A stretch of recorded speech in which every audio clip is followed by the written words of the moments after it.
Welcome. Today's question is, how do I ideate using the wall of ideas? Recall, ideation is a team sport, design thinking is a team sport, and throughout ideation, what we want to do is generate divergent ideas, divergent concepts to meet the vision board.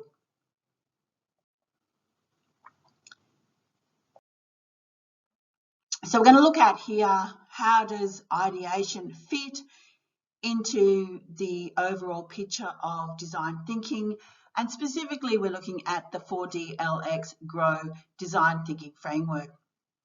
You can see here that Ideate is in phase 3 of the 4Ds. So the 4Ds are discover, define, design and do.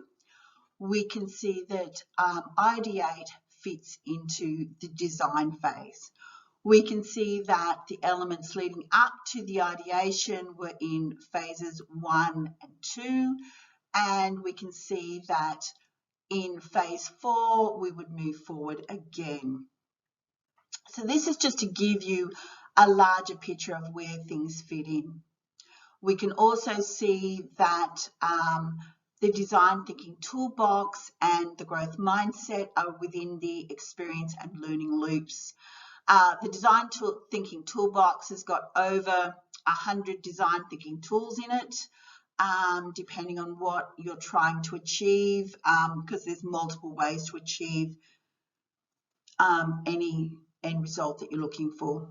And the growth mindset is there because what we have noticed, or particularly, I've been researching this space for over 12 years, and what I've noticed in this space, working with so many teams across a number of different organisations and industries, particularly in the ag business industries, the health and the fashion industries, are probably telecommunications as well, government organisations, education organisations, is particularly those that use design thinking with their teams on a regular basis and reoccurring basis as part of their culture. We've noticed a massive improvement in terms of growth mindset within the people within those teams, which is why we have that on our 4DLX Grow design thinking framework. And the growth mindset is particularly useful at all stages, but in particular the ideate stage.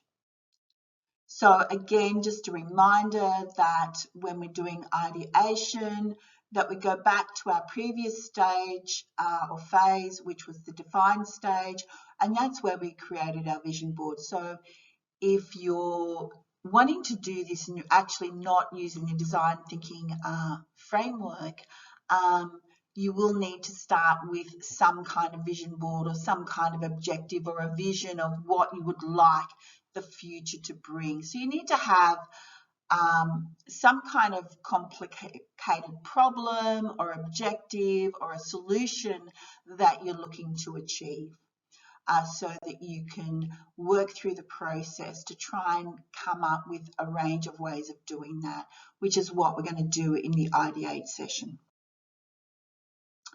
So again, when you're going through the Ideate session, go to your toolbox, grab a tool. So the key ones that we're recommending, while there are other ideation tools, like there's role playing, there's card sorting, there's a whole pile of different ones. We're probably recommending for people just starting out to get some few thick tools under your belt is a nice framework. So something like using the wall of ideas or the ideas action matrix or the table of ideas. And today we're going to be talking about the wall of ideas. So whenever you start your design thinking framework, you want to start with some supply. So again, you want to look at where you're going to be holding the space. Is it going to be virtual? Is it going to be physical? Or is it going to be phygital, which is a combination of virtual and physical, or digital and physical, I should say. So you're going to bring supplies. So whether that is an Excel spreadsheet, it could be It could be an iPad, it could be sticky notes, it could be cardboard and paper and pens and texters. It could be using a storm board or mural, which are digital tools. So there's a range of different tools that you can use. And if you get stuck, just yell out and I'll give you a hand with that. So what you want to do is you're going to have a larger group of people. I'm going to break those people up into smaller teams. So typically you want 4 to 6 people in a team because there's a whole pile of research behind that shows that that's the best number of people in a team.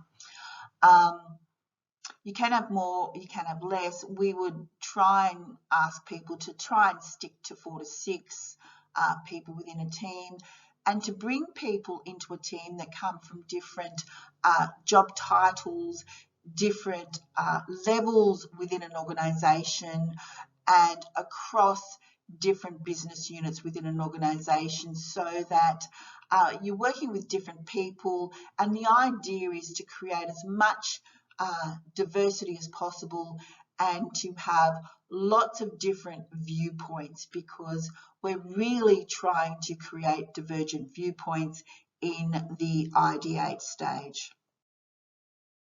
So again, start with your vision board. Your vision board is your go-to tool, and it's a tool that you will keep coming back to as you're working through this process, because the facilitator will be looking at the vision board and will be facilitating the session to go, when people are coming up with ideas, to make sure that we're on target towards the vision that we're trying to bring to life and to create ideas for that. So if people go off a tangent or have something that's outside of the vision board, the facilitator's job will be to bring them back on track. The facilitator will also describe the rules of engagement. I personally like to have these emailed out before the event, if not given out to people at the event, but ideally before the event, so that we can spend the majority of the time coming up with ideas, not trying to work out what it is we're trying to achieve. And because we all read and learn at different speeds and at different paces and in different ways, it gives people the opportunity, if it's given to them at least a day beforehand or even 2 days beforehand. So if you're going to say, for example, if we're doing this on a Monday, we might give them out to people on a Friday. So that gives them the weekend to find some time to read the rules of engagement, to read what's going to happen on the day, to read the agenda, so they can hit the ground running. Because the idea is it's an action session. So the facilitator plays an important role in making these sessions successful. Their role includes engaging the whole group at all times, keeping the participants focused on ideation, encouraging clear conversations, stimulating and maintaining high energy levels, and encouraging contribution from everyone. So, you know, for us introverts, and yes, hey, I'm putting my hand up here, we sometimes need more time than the extroverts to come up with ideas at a meeting, and sometimes we need time to think about it. So again, sometimes having the agenda beforehand or some things to give those introverts some time to think about things can be really, really helpful. Giving them some time and some space, so maybe allowing some time, if you have a number of introverts within your teams or within your organisation, maybe giving them some time to individually write down their ideas, as well as some group time that they can work with others on the ideas, can be a way of navigating what's best for the different types of personalities that we have within the group and within the organisation. Again, you really, really want to stick to your time frames, and the facilitator will help with that. The facilitator will also help with, the person who loves to dominate. We all know who those people are when we're in an organisation. And we all know the person who likes to ask the tricky questions or to be the know-it-all or whatever. We all have those people within the organisation.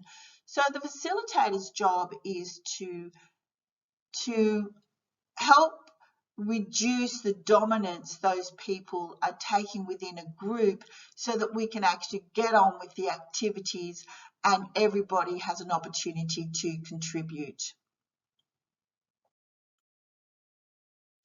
So the focus is really in an ideation session is to generate as many ideas and concepts as we can that meet the criteria of the vision board so that we can try and take that vision and think, well, here's the vision. How do we bring that alive? How do we actually make that happen? So that vision could be for what we want the organisation to look like in 20 years' time. It could be something as simple as, oh my God, we need a new process.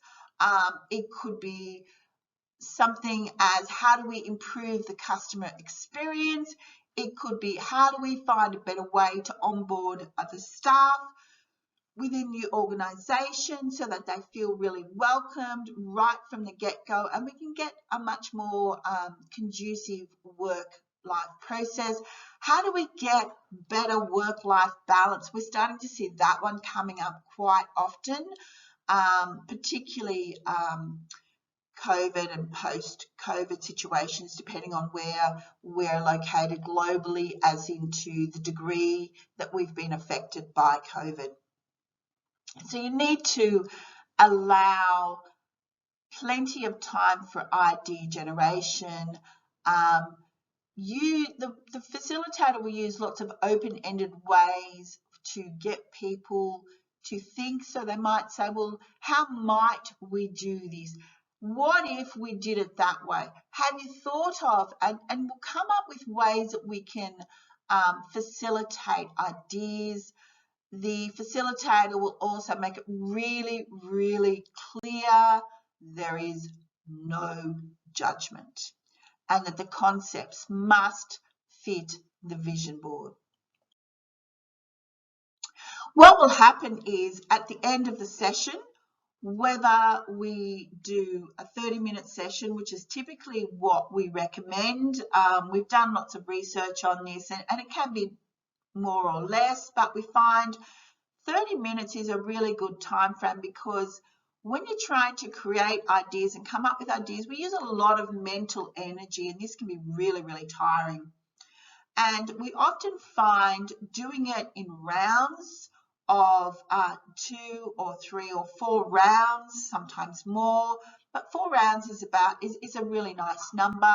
We also like to do it when we're doing it, and again, it does vary depending on the teams, depending on what people are looking for, where we will mix up the teams. We'll go, okay, well, let's have a system for how do we change people. So if we're in a physical space, we sometimes will color code the chairs, and you'll see in the space, you'll see a pile of red chairs and a pile of yellow chairs. And we'll do that because what we'll do sometimes is we'll get the yellow chairs, whoever's sitting in the yellow chair, move to the next group on the left, and whoever's sitting in the red chair, move to the next group on the right. And we do this to mix up the groups and to mix up the people within those groups. Sometimes we will actually put specific people in those red and yellow chairs. So sometimes we'll put the executive team in those red and yellow chairs so they get to see a range of different viewpoints across the organisation. And the idea is to create this wall that ideas that everybody can visually see and we can talk about and we can discuss. So once we've created the wall of ideas, which would be, say, day 1 of the ideation session, and that session may have gone for somewhere between, say, 2 and 3 hours. We might have had 4 rounds of 30 minutes within that time frame. what we're going to do is in our next session, which will be on a different day, or we recommend it not being in the afternoon session, which years ago that's what people did, but we've done a lot of research behind this, and typically we've found this happens better on a second day. We've also found by being really transparent with our wall of ideas, sharing it around the office, whether it be digitally or physically, that allows people time to think about those ideas and to germinate this. So when we walk through the process of how do we reduce our ideas, or concept reduction, which is another tool within the design thinking toolbox, people find it a lot easier because they've actually had time to think about things. And we often recommend that happen on a second day, different day, whether it be the following day or the following week. You really don't want to allow too much time between the two. So sometimes we'll say, hey, let's do session 1 on a Tuesday, and then we'll do the reduction of ideas on a Thursday. And that's quite a common process, leaving our Mondays and our Fridays alone.